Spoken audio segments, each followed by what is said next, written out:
Welcome to The Naked Podcaster. Get ready to hear the story of someone strong enough to bear it all. The Naked Podcaster is a representation of freeing yourself, giving you permission to be real in all your quirkiness, baggage, struggles to success, and tragedy to triumph. I'm so excited you're joining the journey. Your past doesn't define you, but it does lead you on a path to today. Let's get naked.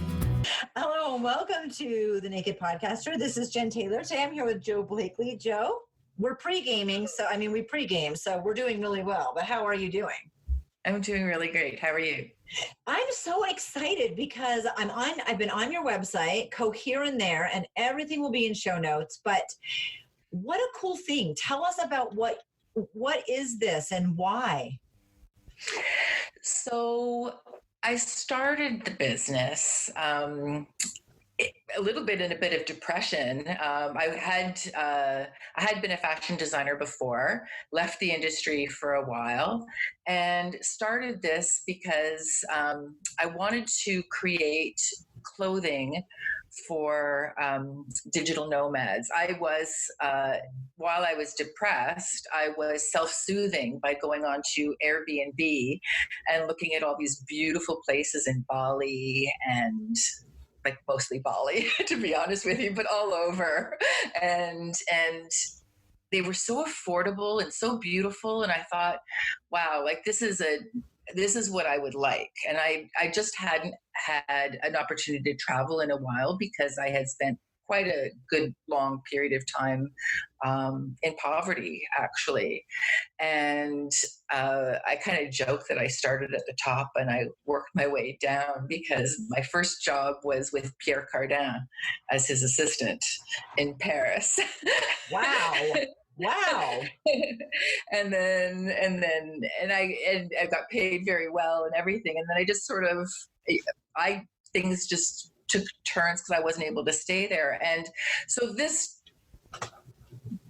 when I decided I wanted to become a digital nomad, this was something that I had looked into how people can travel nonstop, basically, and never have a permanent residence.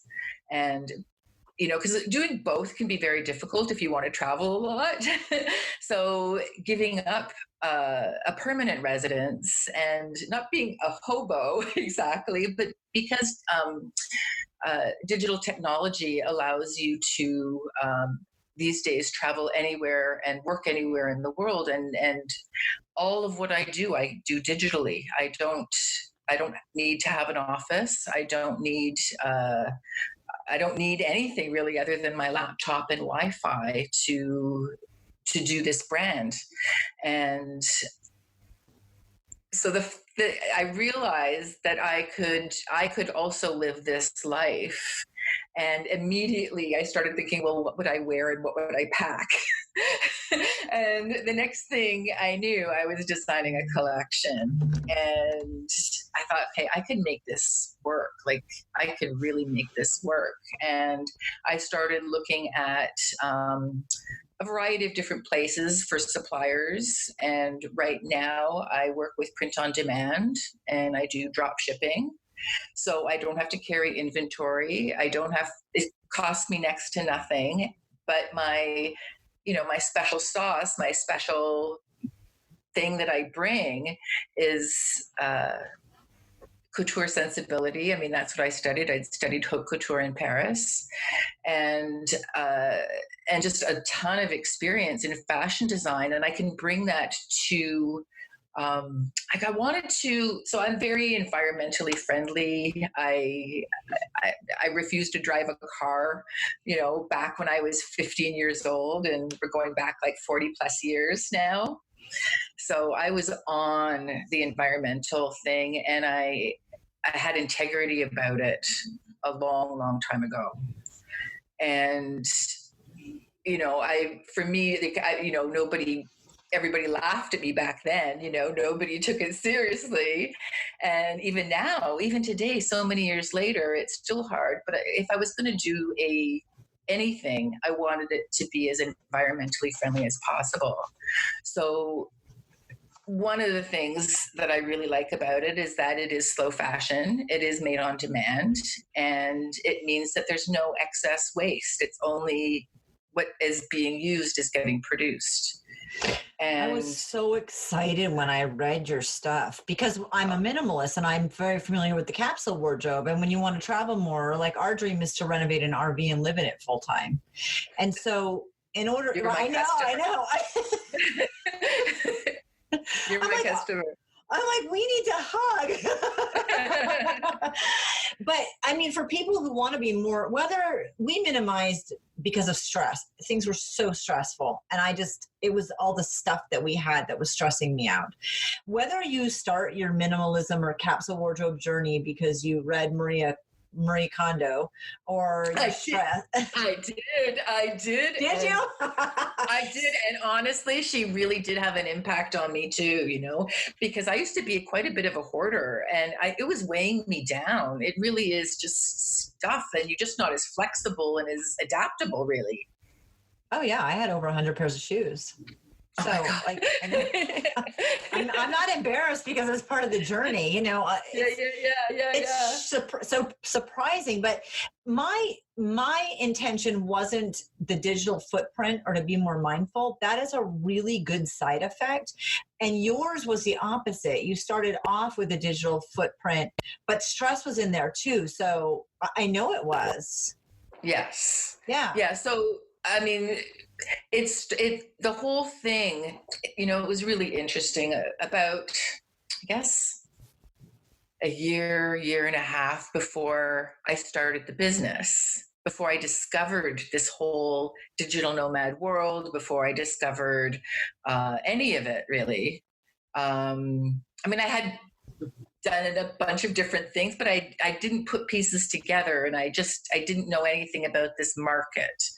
And I had, I'd been through a lot my whole life and it's been very difficult. And I kind of felt like I, kept on digging deeper and deeper. I would just keep digging deeper and finding new resources, but I was getting tired. And what I was digging started to look very much like a grave that I should just sort of lie down in and, give up. And I remember there was one day, a couple of years ago now, I think almost 3 years ago now, that I come the closest I've ever come to committing suicide. And I no longer trusted myself on the subway platform. And that was a scary thing to realize because that's the first time I ever felt that force that wanted me dead in a way, was greater than the force that wanted me alive. But I fought through that, man. And it felt like a literal force. Like it just felt, if I could imagine what I looked like, as I was going through it at the subway station, I felt like, when you see pictures of people going into wind and their skin pushed back from the wind and everything and flapping or whatever, that's how much of a force it felt like pushing through.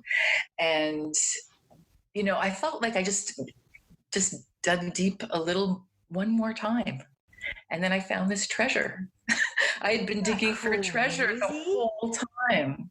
And it was like, as I was self-soothing to overcome and deal with it, to just find a way to deal with it, I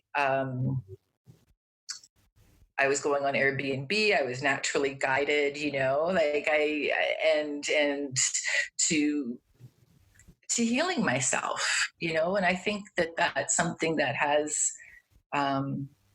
sort of been my whole life a little bit in that I've always felt really well guided into being healed and whatever I have had to face has been rewarded really by as long as I pushed through, dug deeper, hung in there, believed a little stronger,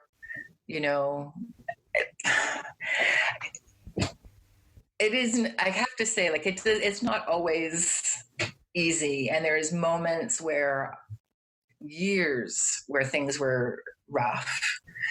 So, I have a lot of compassion for people who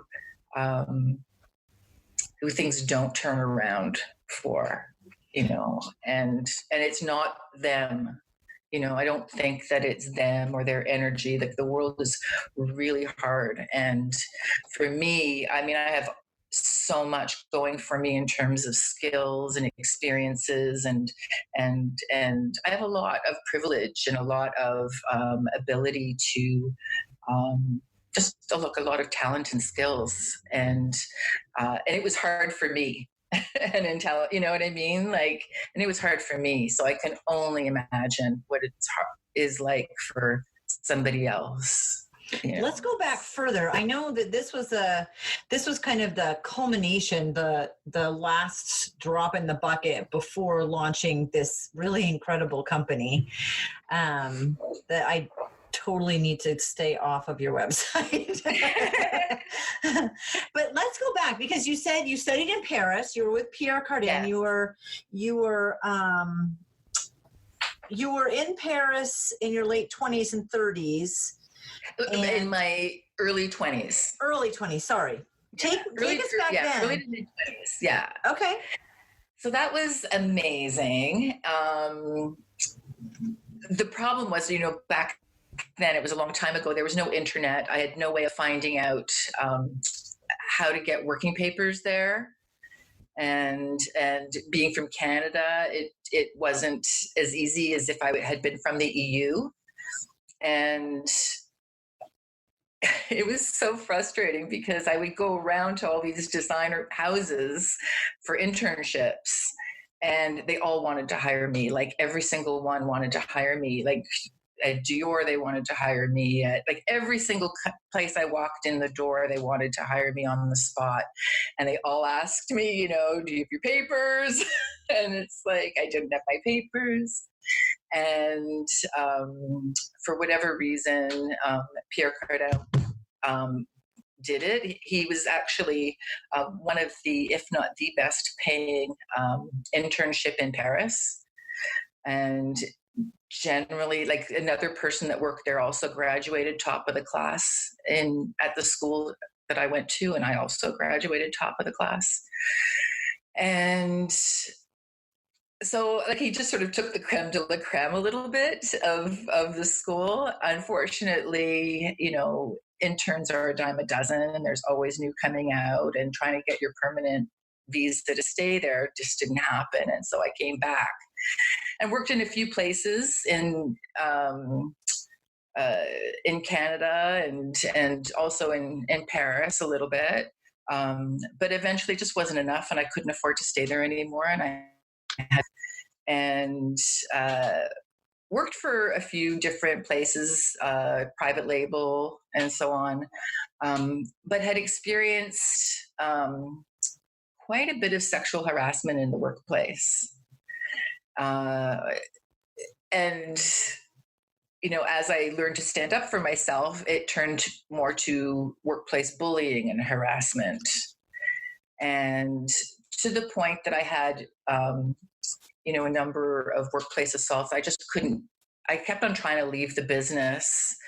And, when it's your only experience, it's quite difficult. And especially when it's something that you love. And, one of the things, I did find work with a woman designer, and that worked out really well. But I think in the process of moving from place to place, from Montreal back to Toronto and so on, I'm from Toronto in Canada. And just from moving from place to place and lifting a box of records, I think I put my back out, and I ended up disabled in bed for 3 years. That is crazy to me when you say 3 years. I mean, yeah, it's in pain. That is crazy. You actually had a couple surgeries too, didn't you? I did. I had 2 surgeries, and I still have a permanent dead spot in my leg. I did lose feeling in my leg for like along the sciatic nerve, and it was the whole leg at one point. And I remember the first time trying to shave my leg afterwards, and it was like, oh my God, I gouged right in because I couldn't feel it. So I could still walk because you have other legs and nerves, but I had to learn to walk again. And I had to learn to walk again twice after each surgery, after each time I had to, was hospitalized. At first I was hospitalized for like 3 months, which was insane. And there was a lot of issues when it came to the medical profession and their diagnosing me and their treatment of me, which was really bad. But, misdiagnosis, not taking seriously, dismissing until it got worse. And so, it got really bad to the point where I couldn't even move millimeters. I couldn't even go to the bathroom. I couldn't shower by myself. I couldn't do anything. And so I was in the hospital for quite a time until I did have surgery, and then had, the physiotherapy as well. But I didn't really get the treatment that I needed until much later. And one of the things that really helped me, and it still does, to be honest with you, it helps me with mental health and it helps me with physical health, is laughter. What I did start being disabled, you start to despair and you start to think like, is this going to be my life? Is it going to be like this all the time? And I'm not a quitter. I really am a fighter. And I had to find a way, because I had, fashion was what I'd always wanted to do, and I had been doing it at a high level. And, now what was I going to do? Because I was in bed, and I had to find a way to be happy, even in the current situation that I was in. I had to find a way through. And while still remaining possibly in that situation forever.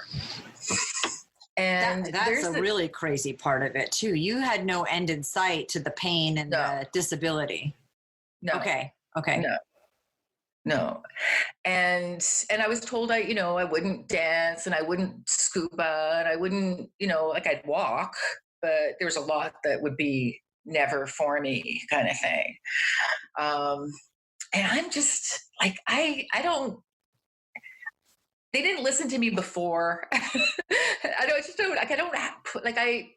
They know what they think they know, but I don't think they know as much as they presume to know. And they certainly don't know me.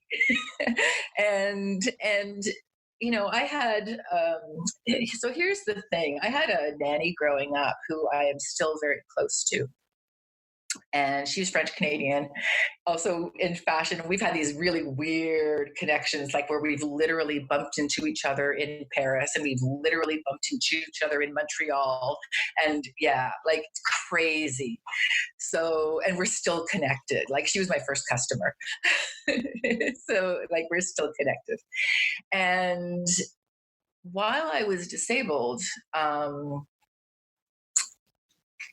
I had known, because when I bumped into her in Paris, I had learned of, like, we caught up. And she had ovarian cancer, 4th stage ovarian cancer. And she was really young.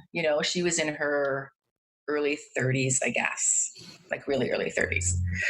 And she had always envisioned herself having a child. Like she never didn't not imagine herself having a child.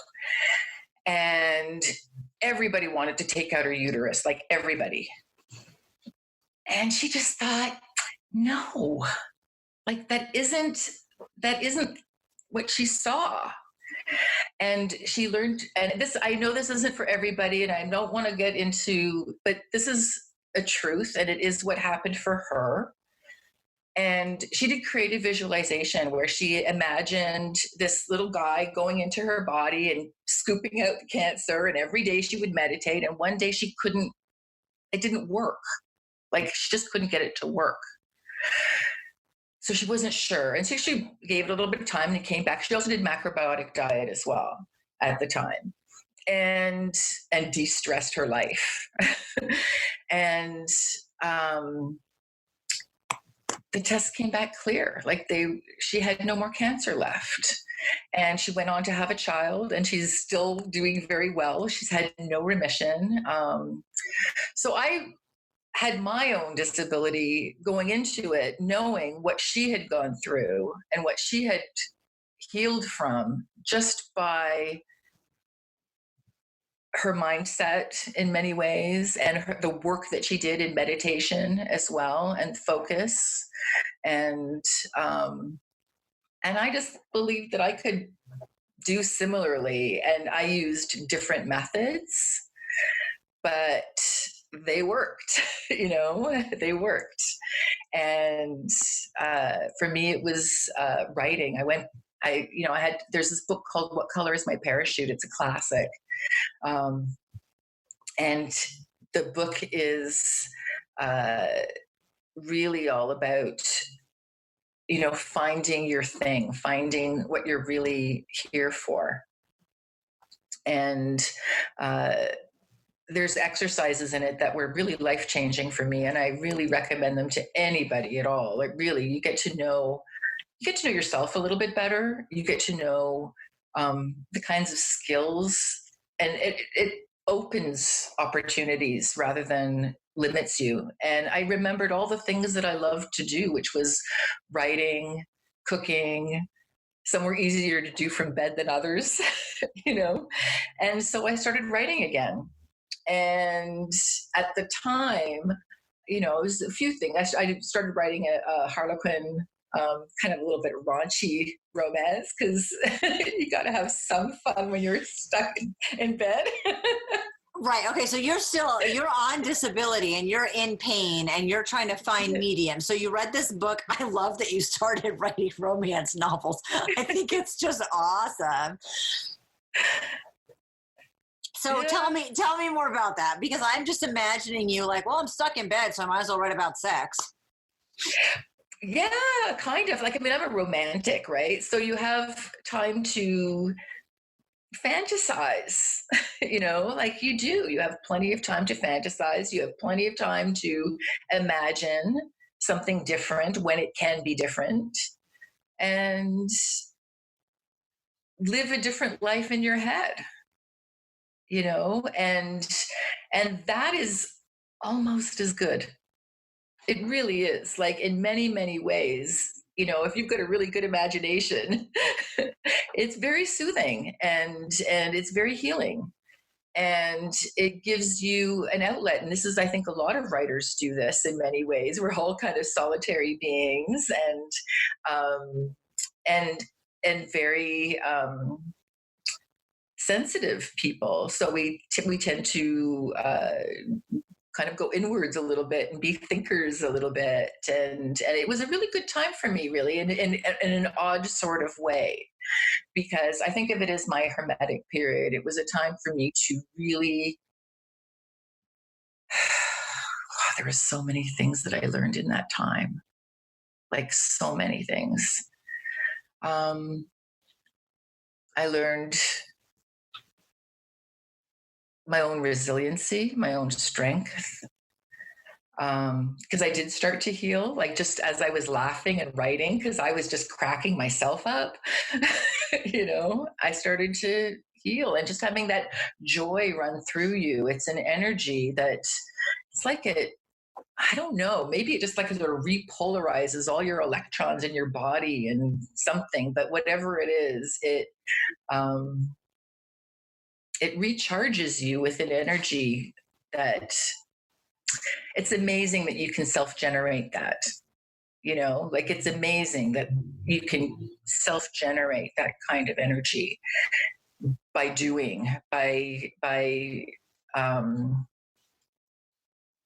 just caring for yourself, really. So you laughed yourself into being healthy, basically. That and physiotherapy. Let's not discount the physiotherapy. Okay, all right. There's that too. There are studies just on smiling. And when we went to a graduation ceremony a year and a half ago, and the girl in the high school graduating class she was voted best smile or most smile. And she got up and gave a talk, and she said, it's so amazing because my freshman year, I had a suicide attempt. And when it was unsuccessful, I decided I'd fake it till I make it. And I started smiling, and she didn't at that point understand the science behind it. And, 3.5-ish years later, she's voted like one of the happiest, most smiling people. And by then she had understood the science behind it. And so like, I'm not making fun of it or discounting it. It is like proven science that literally you wrote about sex. I think that's important to point out too. and physiotherapy. Yeah. But I mean, like, between writing about doing something passionate, writing, and writing about something that makes you happy, sex. Yeah. It's fantastic. So tell me about the pain. The pain got less. It was better. You started, mobility was better. Yeah, I mean, I got into a chronic pain clinic, which for the most part, getting like really quality physiotherapy was a big part of that too. But it was also having this outlet that gave me such joy, gave me hope. And giving me hope that's a powerful thing. And among other things that I learned in that time was, I wasn't a spiritual person before then. And I started having these an out of body experience, which I didn't care for, but it made me think about, what is consciousness? What am I? Who am I? And it made me think about all of these things in a different way than I had before. And over time, it proved, as I started thinking about these things, it proved really fruitful in my life. I've had amazing spiritual experiences as well. Like I've had incredible lows and incredible highs. Like it's been insane. Like really, really very up and down and very intense. So don't you think that with energy work and metaphysics and spirituality and God and Yoda and like with all of the different modalities, there's something in everything, I feel like, and I don't have the answers. It's all one. It's all the same. It's all like, honestly, it comes down to very little. Like it's a very simple thing, to be honest with you, at the end of the day. It's just, this is something that I'm absolutely obsessed with understanding, like this whole theory of everything. That's what my podcast is about. I have a podcast because I'm obsessed with physics and quantum mechanics. And I do think that there is something absolutely, like there's a symmetry. It's all the same thing. We're all systems. We are just more complex now, and we don't really perceive ourselves as truthfully as we really are. Like we don't really see what we really are very well. So I get really into that weeds on my podcast, and it's really hard to explain in a soundbite. That's why I did the podcast, because these experiences are not something that I can talk about in a short peried of time, right? At all. Exactly. Yes. I have an energy worker, and I never thought I would. And she's got her master's or her PhD in physics.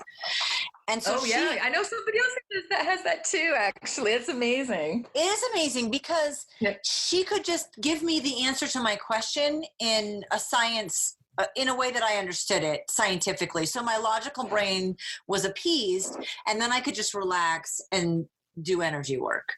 Right, Makes right. sense. Like I wasn't all caught up on the, like, this is a bunch of bullshit and it's never going to work. Yeah. I could let go of that because I understood it scientifically. Yes. I love it. Suspension of disbelief, Yes. you were, yeah, exactly. So you've had a lot of experiences, enough that you have your own podcast on it. But what happened when you slowly got out of pain and back into not being in bed writing sex books, which is kind of a shame, but that's okay. Well, I went back in the fashion business, which did not go well for me. Sexually harassed in the workplace and developed PTSD. And then after a particularly bad spell, I left fashion completely. And started my own business because I had money from, not a lot of money, but I had a little bit of money from the legal issues involved there. And I started my own graphic design and branding company. So I did logos, branding, marketing for others, and did that for about 10 years. And was quite successful with it until the recession, and then nobody's starting businesses, so nobody needs logos and new branding. So that was, it was great. It was nice, and it certainly gave me a ton of skills to use in my own business and doing my own stuff. And while that was going on, I also started writing and illustrating children's books. And I've illustrated 5 children's books for educational publishers. I've not had my own stories published yet. I don't know if, I don't know. I have to send them out again. I'm very, very bad about sending my work out. Very bad. And I do love it. I do believe in it. So I really ought to. I'm always moving on to the next thing. Oh, okay. So you're the architect, the thinker, the dreamer. Oh my God. Yeah. Okay. Definitely. I love it. Whatever is, that's what I am. I'm not that person. I mean, I would love to be that person. We're all different. So I think I recognize it because that's the opposite of me. And so I'm always so like excited for you. So you have illustrated other people's books, and you have books that have been written that haven't been published. That's a far cry from romance novels. But yes, I have. Yes. So I have children's books. I have a YA novel, a YA Arthurian time travel novel, because I'm also, as a child and for a long time, I was obsessed with Arthurian literature. I have my obsessions, Japan is an obsession. Like I when I go into something, I go deep, and I like to learn absolutely everything I can about something. So I'm very, I don't know. There's too many things that interest me. That's the problem. That's a great problem to have. Or maybe it's a solution. Maybe it's a solution too.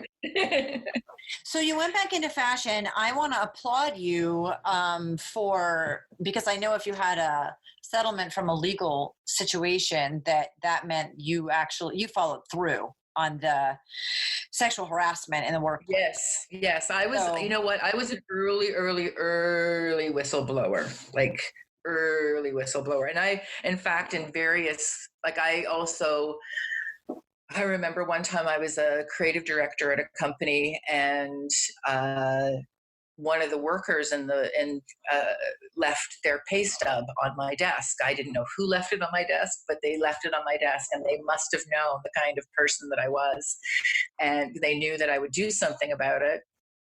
And the women were getting paid much less than the men for the same work. Yeah. And I took it to my employers. I said, this isn't okay, and I did what I could, like I honestly don't know if I was able to make any change, but I did make a stink about it. So, like I've always been that person that that I have a mouth on me. I speak up, I say something. So, I've broken up, I think 4 fights now with men, like men fighting other men. I think I've broken up 4 fights now. Okay, so this is like, and 2 of those times two of the men have thanked me afterwards, like truly thanked me. You need to write these things down, like on like a list of future job potential. Fight breaker-upper. Yeah, I mean, like there's gotta be a listing for this. No, it would be like conflict resolution manager. Yeah. There you go. Yeah. So, but good for you, especially at a time or place or both where people weren't speaking up. But that is great. So you had the digital. But I paid the price. I paid the price in poverty, just so you know. I paid yes. the price. And it's been extremely hard for me. And I think that, employers know, like the last employer knew that, or thought that they had me over a barrel, and that they could take advantage of me. And I don't know if you're like this, but I know, like for me, like there's some people who they're steady workers, like they'll go at a steady but slower pace. I am a sprinter. So like they're like marathon runners, or joggers or whatever, like they're super steady. That's not how I work. I work in short, super intense, extremely productive bursts. And then I need to relax and recover, and it's like breathing out and breathing in. And what happens in a workplace is you're not given that opportunity to restore yourself. It's only work. And for me, I ended up, overworking, and I had a breakdown, and that on top of the PTSD and feeling very trapped from my poverty and everything. I lost it. I became extremely suicidal, and that's what sort of led me to this, that dark place that I mentioned before, where that was it. I was done. I couldn't anymore. And yet just, I fought through just a little tiny bit more. And then I started this, which every single day I get so excited to work on. Like, I can't even tell you how much fun it is. Like, I love doing what I do. And I really believe in the brand. I really love that I am, it's going to take time. Like, it takes time to build it, but I really think that I'm bringing value and great style. And yeah, so I'm really proud of what I'm doing now. And it's exciting to be able to, get up in the morning and do what I love. Well, you fought through working in a really tough industry, in the fashion industry, in Paris, no less, at top level. And then having I can imagine that the sexual harassment, especially, what years are we talking about? Oh my God. I know, because like you and I are not, from 83 to like 95. Right. So plus. Life was a lot different back then. Yeah. So not that is an excuse, but we didn't have the internet. We didn't have all of that. Yeah, it was really a lot more difficult. You were alone. Yeah. And nobody believed you. Like, absolutely nobody believed you. Even it was hard, even my own family. So it was, it destroyed everything for me for a time. It was bad. It was really bad. I had nobody. And you couldn't just reach out, like, via social media. You couldn't reach out. You couldn't reach out. There was nothing like that. Nothing. I think you were and alone. I had no. I was. And there wasn't even therapy for you, because therapy isn't funded, like this type of thing. It's. Oh yeah. It wasn't depression, and it wasn't anxiety, and it was something different than that. And that's just, unless you're a vet, you don't get PTSD coverage. It's really hard. It's really hard. tell me about has there ever been a diagnosis of the PTSD and the depression? Can you take me through kind of that process? Yes. Please. Well, so I mean, I was officially diagnosed with PTSD after when I was suicidal, when I was in crisis, and I checked myself in at that time to mental health hospital, into their crisis center in order to get better, and that was an outpatient basis. Okay. And I had a social worker that was amazing, and she really gave me a lot of tools just to help me get through and carry on afterwards. I had a number of problems, to be honest. I mean, as much as I say that, it was like the system does not work well and fights you all the way. And when you have PTSD, the last thing you really want to be doing is fighting anything if you want to heal. So it's been a challenge that I'm only now getting to the end of, really. And the fight is almost, but not quite over. and hopefully I can really start to just move on and live my life as best as I can and make the most of it. I'm not the kind of person that's going to sit around. Like, one of the great things about our social system, at least here in Canada, is I can be on disability and get support, and also try and be self-sustaining and keep a fair amount of that as well. So it's allowing me to not end up homeless, really. So it's great. And for a time also prior, like before I was able to get the more social assistance, and then before I had insurance, because I got insurance for my disability from the workplace, like workplace insurance. But before that, I was also getting charity from a charitable organization, just so I would not end up, in a shelter or homeless. And I'd been homeless before, homeless, I put that in quotes because I wasn't on the street. I was on my mother's sofa.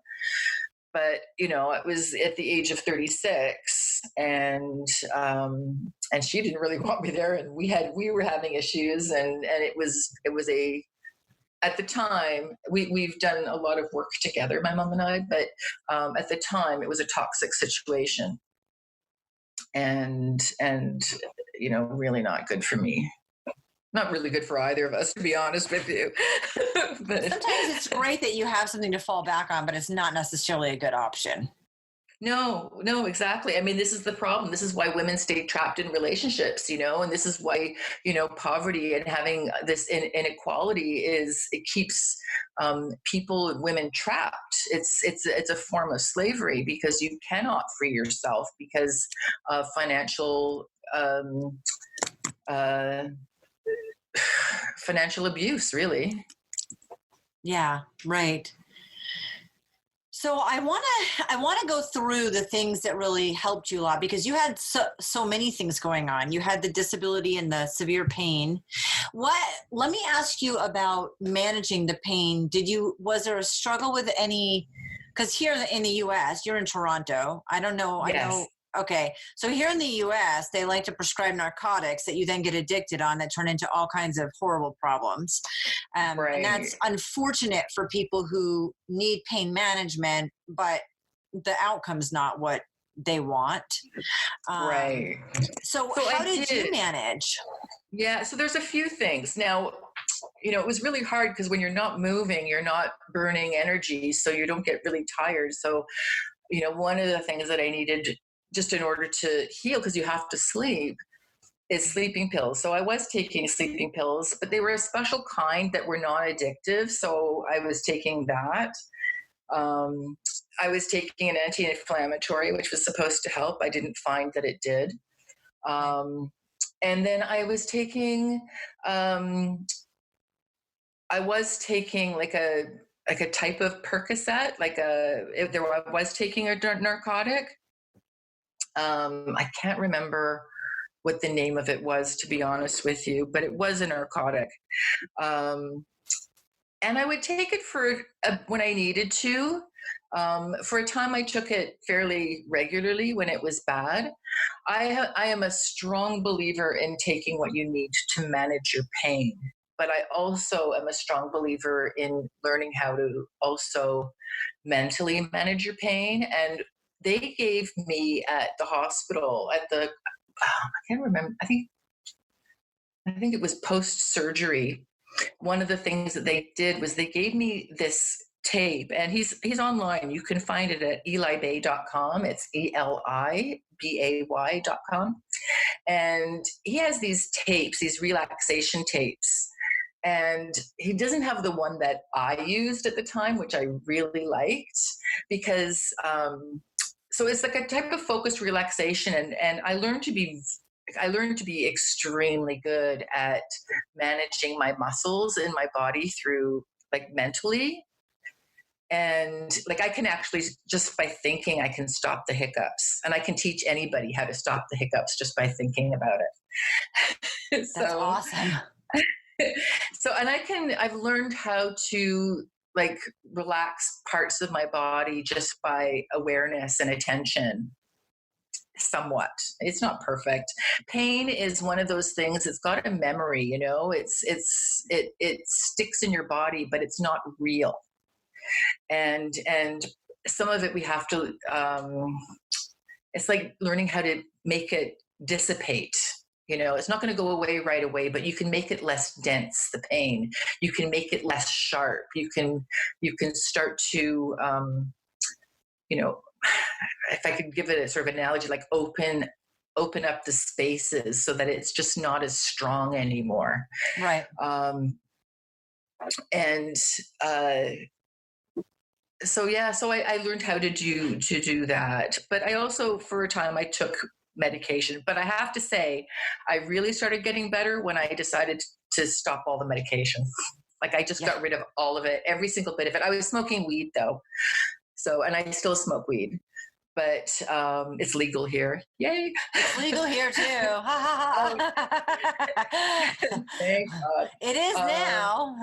Yeah. And so I've always used that off and on for various reasons. But I gave up everything else, and I really started getting better. Like, I don't think any of it was actually really helping me get better. It was just keeping me, more than anything, it seemed, in a stasis. Yeah. That was kind of my question. Yeah. That's what I was wondering, because it's so hard when you're given things that are supposed to make it better, but they don't. Or, that's a really tough thing when they make it worse. So I was curious about that. Mm-hmm. And then I want to talk about the things that, like, I love the fact that you brought up this book, What Color is My Parachute, and how helpful that was. Great book. Yeah. And then there's classic. And then you brought up laughter. So you brought up a book and you brought up laughter, which are two things that I think, what great skills to have to help get through something. Finding your passions, including writing, which is another art. I mean, if you are fashion design, it's another modality. That's a great thing when you find kind of your grouping. Because I'm not artistic at all. I can't draw a thing. And so I couldn't draw anything fashion, but I can write, and I like pictures, and so that there's different things within being artistic that I love, and other things. It's all different forms of expression. Exactly. It's and the key is to, I think the secret is to try and be as authentic as possible. But, in the process, sometimes you look at other things and you work it out and so on. And when you say you can't draw, I don't believe it, just so you know. I don't believe it. I believe everybody can. It's just that we give up too quickly. The difference between artists and not artists, and people who have developed some form of skill with it, is that they persist even when they suck. Well, let's put it this way. I like it when things come a little easier to me. I took it, and I like to do them really well. And when I don't, I'm like, yeah, that can be someone else's thing. I don't want to try that hard at that. I took an art class my freshman year of college, and at the end of it, and this is a terrible thing, retrospectively, like this is terrible. The art teacher said, I'll pass you with a C if you never take another one of my classes. So I know that's a whole other thing. We could go down a massive rabbit hole with that. But basically, when you're trying something you've never tried before and you really are struggling with it, if someone discourages you from that, like I had no desire to ever take another class of hers again. Yeah. Like, cool, I'm cool with that. It is. But on the same front, there are other things that I've done that come more easily to me, and I enjoy that more. So it also wasn't a bad thing either. But you tend to do it anyway. Like to be honest with you, like if you were really like doing it, you would just still do it. Exactly. You know? I wouldn't care what she said. And another thing you did was when you got insurance, when you got, not insurance, I apologize, when you had the lawsuit that settled, you took that money and put it right back into yourself, into another form of art. Yes. Yeah. Yes. And the only reason that I'm always reinvesting in myself. Yes. Always. Like I really am. Like whether it's learning something new, whether it's trying something out, whether it's I'm always I never stop, and I have to do like 2, 3, 4 things at once. Like I can't make it easy for myself. I don't think that's a bad thing. I think that's where you really shine. That's where you're in your element, and you've chosen things that are always some sort of artistic creativity, sort of, which is amazing. And that company could have kept going strong if it hadn't been for the recession, which hit all of us horribly. Mm-hmm. Yeah. But now, and then in that depression, when you're at your worst moment with the suicidal thoughts, and I love that you use the word self-soothing. And you were looking at images of Bali and thinking of, I'm right there with you. I'm happy to go. I'll be your +1. I'm in. I am also a digital nomad. I get it. Yeah. So we just need laptops and Wi-Fi. But you took something, and for me, although I haven't been at that same point, for me, what I do, I don't know if it's inspiration or motivation, but because we have a goal and we needed to wait until we had more kids out of the house, and there were lots of reasons why. So we had this goal to renovate an RV and live in it and downsize. I think it's so cool. It's so fun, right? I don't drive, otherwise that would be one of mine too. Well, you could be in my RV, but that's I could okay. be your +1. Right. It's all about finding people that do things better and having them be a resource. But the thing about it is, we knew when we were planning it, it was 5.5 years away. And that could be discouraging, except it's not. You were taking the worst time of your life when, basically, you've been through one thing and you've risen above it. And you've been through another thing and you've risen above it. And then you went through the third thing, which I think the third thing would be the poverty. You've got the pain. Honestly, there's so many more things. I know. I can't even get into. I know. We talked about this before in our pregame. But you hit a bottom, and you're like, that's okay. I'm going to get back up from this again. And then it continues to happen. And at the lowest point, you're thinking, but wait, there's always Bali. And that launches this whole new idea. Yes. That fits the parameters of being a digital nomad and being able to travel, and less is more, and maintaining that small footprint. And so I had right around that, like when I was going through this, like just before, I was like, I need to redesign my life. And I knew that I knew the things that I loved. Like I knew I wanted to travel, that travel was important to me. And I knew that the environment was important to me. And I knew, I didn't know a whole lot more, but I knew that travel was definitely up there. And I didn't know how I was going to make it work. But it just all of a sudden kind of came together once I started when I started to realize that there was this digital nomad community, like it blew my mind that there were all these people trying to make a go of just traveling all the time and not having possessions or at least not having a lot of possessions, and just being, very, light on their feet. Isn't it fantastic? And light on the earth. Yeah, it is. It really is. It's definitely, I'm still a work in progress. I'm not quite there yet. My goal is to be able to get there either by the end of this year or early next year, in order to do a little bit of longer term, maybe a couple of months, 2-3 months at a time. I like the idea of slow travel as well as slow fashion. Yeah. I don't like the idea of taking planes here and there and everywhere,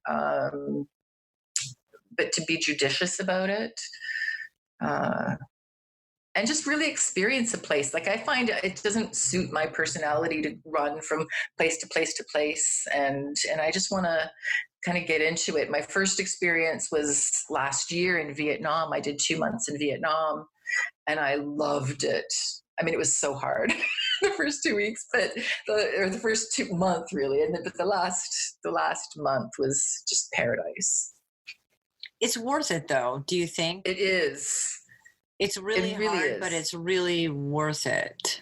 I just, I found I had less anxiety there. I let things go a little easier, because, there were just so many issues with language and everything that it's like, what are you going to do, right? So yeah. I found myself just really relaxing into it all, and just enjoying whatever I could enjoy. And there was a lot to enjoy. It was beautiful. What message would you give people? I think a common thread, and correct me if I'm wrong, is like depression, suicidal thoughts, a total immobility. Am I pretty spot on with that? I'm sorry, what was your question? Sorry? It's like you were immobile and there was depression all the way to feeling suicidal. Is that pretty accurate so far? Yeah,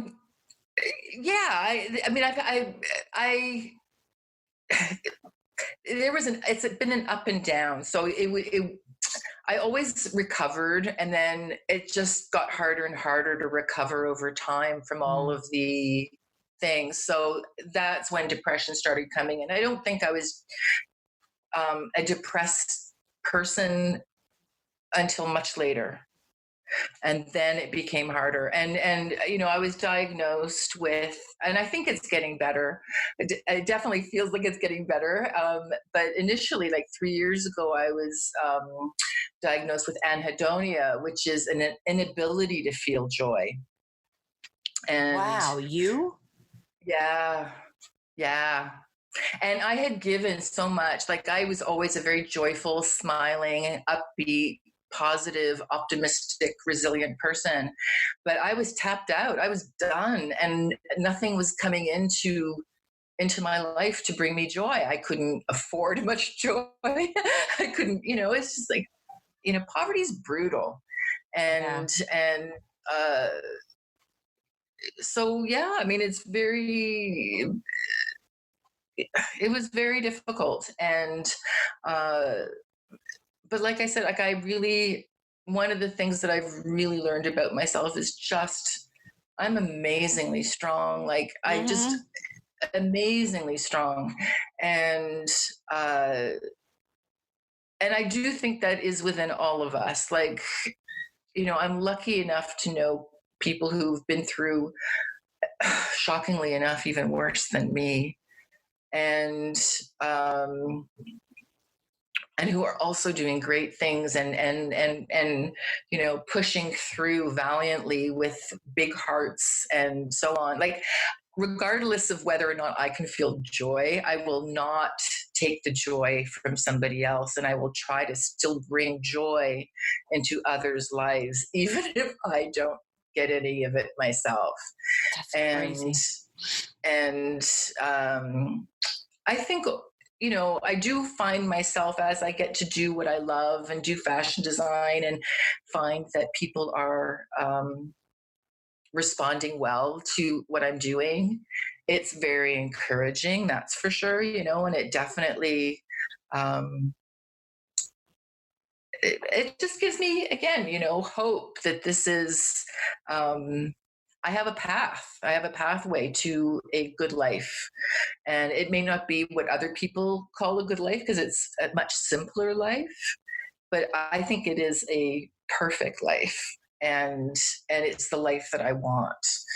So that